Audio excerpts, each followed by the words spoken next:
सुप्रभात और नमस्कार सभी लोगों को। स्वागत है आप सभी का आज की क्लास में। मैं हूं आपके साथ उत्कर्ष शुक्ला और आज हम लोग पढ़ने वाले हैं भारत रत्न पंडित अटल बिहारी वाजपेयी जी के बारे में। जानेंगे उनका व्यक्तित्व, उनका राजनीतिक सफ़र कैसा रहा और देश की राजनीति में उनका क्या प्रभाव रहा और कैसे उन्होंने एक नई पार्टी की स्थापना की और उनका कवि जीवन, इन सब बातों पर आज डिस्कशन होगा। तो चलिए अपनी पढ़ाई को स्टार्ट करते हैं। पॉइंट बाय पॉइंट पढ़ेंगे हम लोग। पहले देख लेते हैं उनका जीवन परिचय। अटल जी अपने विचारों, भाषणों, उपलब्धियों व अपनी कविताओं से आज भी हम सबको अपनी मौजूदगी का एहसास करवाते रहते हैं। अटल जी अपनी दूरदर्शिता, राजनीतिक प्रतिबद्धता व बुद्धिमत्ता के लिए शब्दों के साथ भाषा पर अपनी पकड़ की वजह से राजनीतिक, साहित्य, समाज के हर क्षेत्र में अपनी अमिट छाप छोड़ने में सफल रहे। तो उन्होंने एक ऐसी अपनी इमेज बनाई थी जो सदैव अटल रहे। वो 3 बार देश के प्रधानमंत्री व 11 बार सांसद बने। अटल जी हमेशा जनता के करीबी व सर्वमान्य नेता रहे। 25 दिसंबर 1924 को ग्वालियर मध्य प्रदेश में इनका जन्म हुआ था। छात्र जीवन से ही इनको राजनीति से गहरा लगाव था। इनके पिताजी श्री कृष्ण बिहारी वाजपेयी एक अध्यापक व कवि थे। माँ कृष्णा देवी एक गृहिणी थी। अटल जी पढ़ाई में अव्वल थे, पढ़ने में अव्वल थे। अब राजनीतिक सफ़र देख लेते हैं उनका है कहाँ से शुरू हुआ। स्कूली व कॉलेज शिक्षा उन्होंने ग्वालियर से पूरी की थी।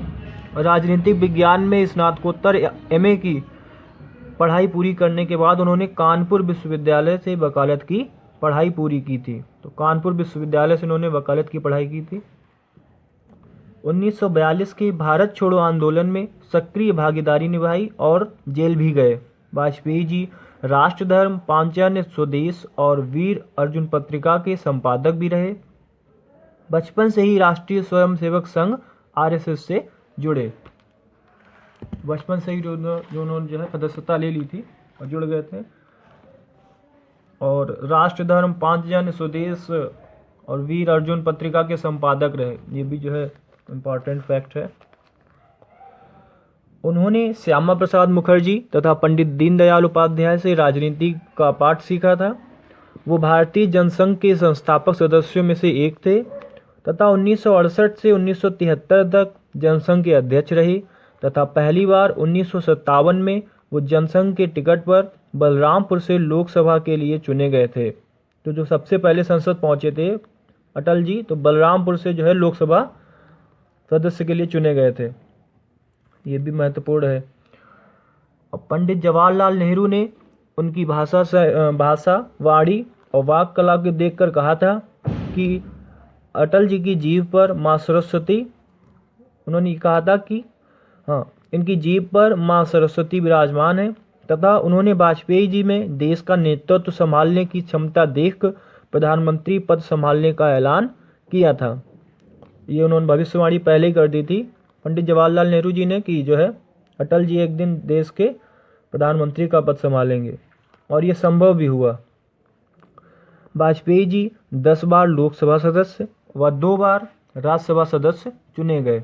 10 बार लोकसभा के और 2 बार राज्यसभा के सदस्य चुने गए थे। 1957 में पहली बार वो बलरामपुर से लोकसभा सांसद बने मोरारजी देसाई की सरकार में। 1977 से 1979 तक विदेश मंत्री रहे।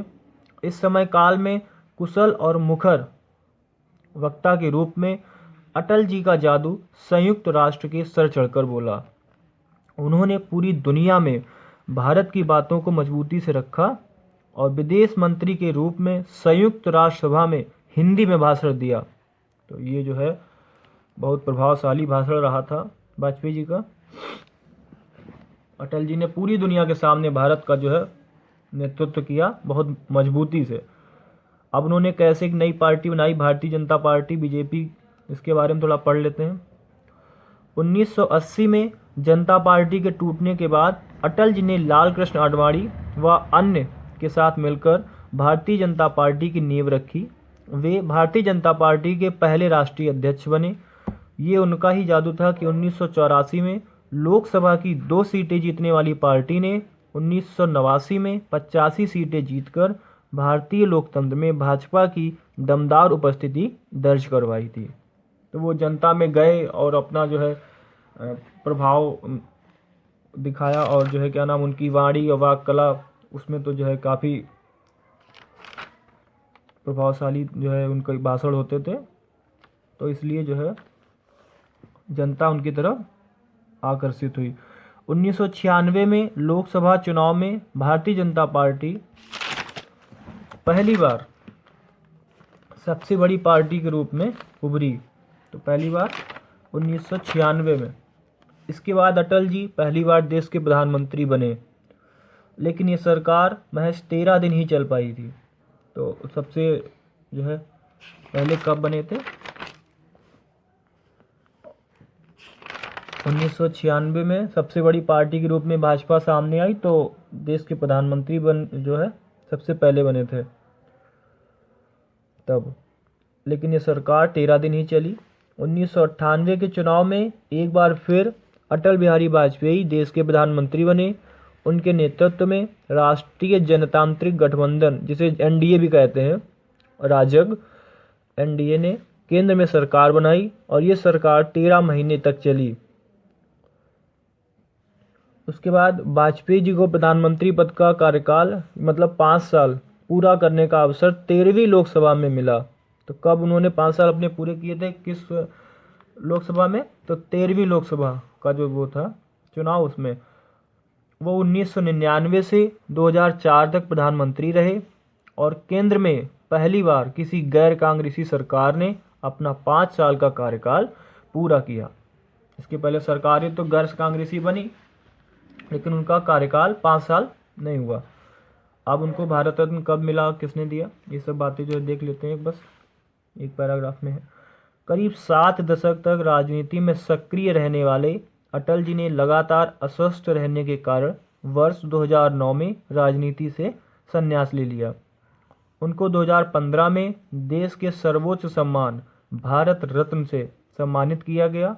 उनका संपूर्ण राजनीतिक जीवन बेदाग रहा। ठीक है, तो ये उनका व्यक्तित्व और जीवन परिचय सब हो गया, और आगे पढ़ते हैं कंटिन्यू। प्रधानमंत्री रहते हुए उन्होंने भारत की घरेलू व विदेश नीति को आकार देने में महत्वपूर्ण भूमिका निभाई। उनके कार्यकाल में देश ने कई चुनौतियों का सामना किया व उन पर विजय भी हासिल की। उन्होंने हमेशा एक मजबूत भारत का सपना देखा था।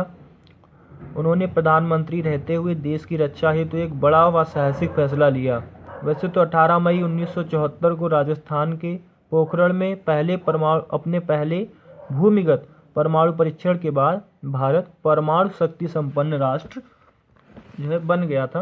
उनकी देशों की कतार में जाके खड़ा हो गया था। लेकिन अटल जी जब दूसरी बार प्रधानमंत्री बने तो उन्होंने पोखरण 2 परीक्षण की इजाज़त दे दी थी, और भारत की तरफ जो लोग आशंका की किरण से देखते थे, आशंका की नज़र से, उनको झुका दिया। उनके नेतृत्व में 11 और 13 मई 1998 को 2 भूमिगत परमाणु परीक्षण हुए। यह वैश्विक पटल पर नए भारत का उदय था। उन्होंने अग्निसीरीज की और परीक्षण की इजाज़त देके भी जो है देश की सुरक्षा को सुदृढ़ किया। अब प्रधानमंत्री रहते उनके जो है भारत के पड़ोसी देशों से संबंध के लिए क्या क्या प्रयास किए, ये भी देख लेते हैं। वो कहते थे कि दोस्त बदले जा सकते हैं पर पड़ोसी नहीं। तो इसीलिए भारत के पड़ोसी देशों से उन्होंने अच्छे संबंध स्थापित करने पर जोर दिया। इसी सोच के साथ उन्होंने दिल्ली और लाहौर के बीच सीधी बस सेवा जो पहली बार 20 फरवरी 1999 को शुरू की। तो ये क्वेश्चन भी इम्पॉर्टेंट है कि दिल्ली लाहौर के बीच पहली सीधी बस सेवा 20 फरवरी 1999 को चालू की गई, और खुद लाहौर गए। लेकिन पाकिस्तान को ये रास नहीं आया। ये जो अच्छाई थी भारत की, सद्व्यवहार, ये भी उसे नहीं पसंद आया। इस भारत के इस तरफ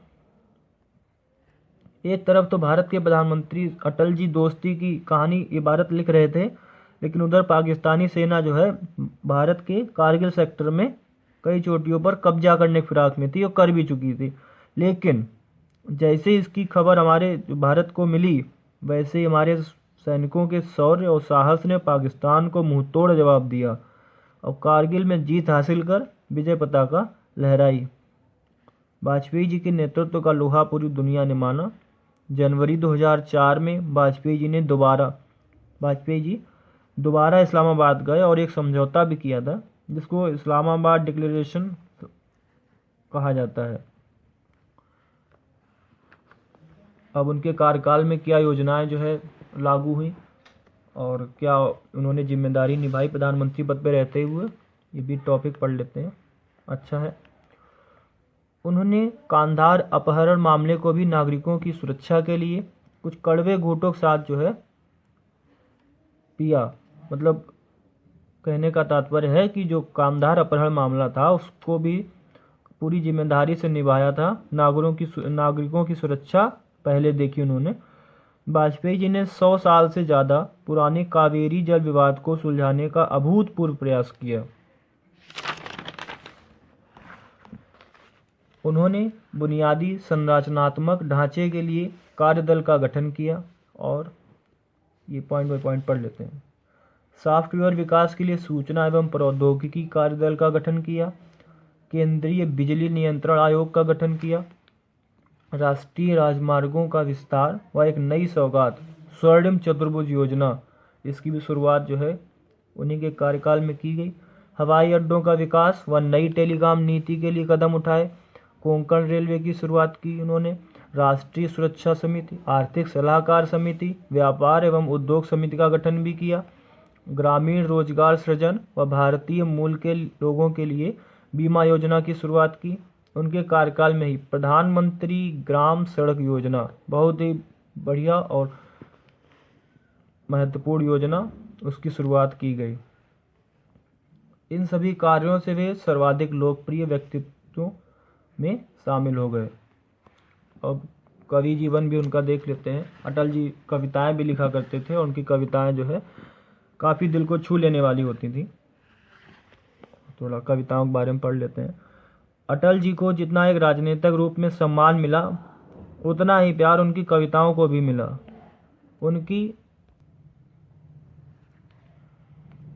उनकी कविताएं उनके विचार व जीवन को जीने का नज़रिया दर्शाती हैं। उनकी कविता संग्रह मेरी 51 कविताएं इसके रूप में प्रकाशित हुई हैं। उन्होंने अपनी कविताओं में समाज के हर पहलू को छुआ है, समेटा है। वह जीवन के सवेरे व समाज के अंधेरे दोनों को, मतलब जीवन के सवेरे और समाज के अंधेरे को भी कविता में लिखा है। उनकी कविताओं में जीवन का सत्य और संघर्ष ये भी था। लेकिन देश के लिए भी उन्होंने काफ़ी जो है देश प्रेम में, देश से बड़ा उनके लिए कुछ नहीं था। तभी तो पाकिस्तान को उन्होंने अपनी कविता के जरिए चुनौती दी थी। उसके नापाक मंसूबों और उसने अमेरिका से समझौता किया था, उसके लिए उन्होंने कविता के जरिए कहा था कि एक नहीं दो नहीं करो बीसों समझौते, एक नहीं दो नहीं करो बीसों समझौते, पर स्वतंत्र भारत का मस्तक नहीं झुकेगा। अगणित बलिदानों से अर्जित यह स्वतंत्रता, अगणित बलिदानों से अर्जित यह स्वतंत्रता, अश्रु स्वेद शोणित से सिंचित यह स्वतंत्रता, त्याग तेज तप बल से रक्षित यह स्वतंत्रता, दुखी मनुष्यता के हित अर्पित यह स्वतंत्रता, दुखी मनुष्यता के हित अर्पित यह स्वतंत्रता। इसे मिटाने की साजिश करने वालों से कह दो चिंगारी का खेल बुरा होता है। इसे मिटाने की साजिश करने वालों से कह दो चिंगारी का खेल बुरा होता है। औरों के घर आग लगाने का जो सपना वो अपने ही घर में सदा खरा होता है, वो अपने ही घर में सदा खरा होता है। ये आगे भी है। तो ये अटल बिहारी वाजपेयी जी की जो है लिखी हुई है। अटल जी देश के विकास के लिए अपनी कविताओं के जरिए सभी से कदम मिलाकर चलने का आह्वान करते रहे। वे मौत की हकीकत को जानते थे पर मौत से भी ठान लेते थे। उनकी एक कविता है, वो उसका जो है क्या नाम है, स्टार्टिंग ऐसे है, मौत से ठन गई, वो भी अच्छी है। सारी कविताएं उनकी जो है दिल को छूने वाली हैं। उनकी पंक्तियां ही बताती हैं कि वाजपेयी जी के शब्द ही उनका जीवन दर्शन है। इस महान कवि व राजनेता ने 16 अगस्त 2018 को इस दुनिया को अलविदा कह दिया। उनकी कविताएं व उनके भाषण, विचार, कला सदैव उनकी उपस्थिति को बनाए रखेंगे। कुछ कविताएं उनकी बहुत प्रसिद्ध हुईं जो लोगों में आज भी नई ऊर्जा का संचार करती हैं। तो ये थी जानकारी पंडित अटल बिहारी वाजपेयी जी के बारे में, और आशा करता हूँ आज की क्लास आपको पसंद आई होगी। और ऐसे ही अन्य कई टॉपिक्स पर डिस्कशन करने के लिए सदैव हमारे साथ जुड़े रहिएगा। तब तक के लिए नमस्कार, धन्यवाद।